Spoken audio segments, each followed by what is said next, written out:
आत्ताच मी मीडियावर बघितलं, पुरुषोत्तम चव्हाण कल्याणचे माजी नगरसेवक. खरं तर आम्हाला पण विशेष वाटलं की ते डायरेक्ट तिथे आले कसे, कारण नाही जेवढे आम्ही राजीनामा देणार होतो त्यांच्या लिस्टमध्ये होते आणि नाही पुरुषोत्तम चव्हाण यांचा आमचा कुठला संपर्क झाला होता. त्याने सांगावं की बाबा माझा एक तरी कॉल आहे की एवढ्या जमान्यापासून कधी आपला वार्तालाप तरी झालाय का.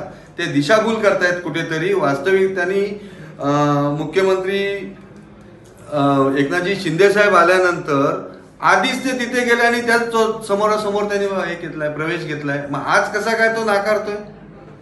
चुकीचं आहे. म्हणजे हे जाणीवपूर्वक तुम्ही केलेलं षडयंत्र आहे. आणि एक पुरुषोत्तम चव्हाण गेला तर काय फरक पडणार आहे? काही फरक नाही पडणार आहे, कारण वास्तविकता ही आहे की तुम्ही स्वतःहूनच स्वतःच्या पायावरती दगडी मारून घेतले. त्यामुळे हे अशा काही दिशाभूल करू नका. पुरुषोत्तम चव्हाण स्वतःच्या इच्छेने आला होता आणि तो स्वतःहून तिथे त्याने भगवा झेंडा धनुष्यबाणाचा आणि हातात घेतलाय, गळ्यात मफलर घेतलाय आणि तो भाईंना म्हणजे शिंदे साहेबांना भेटलाय तिथे.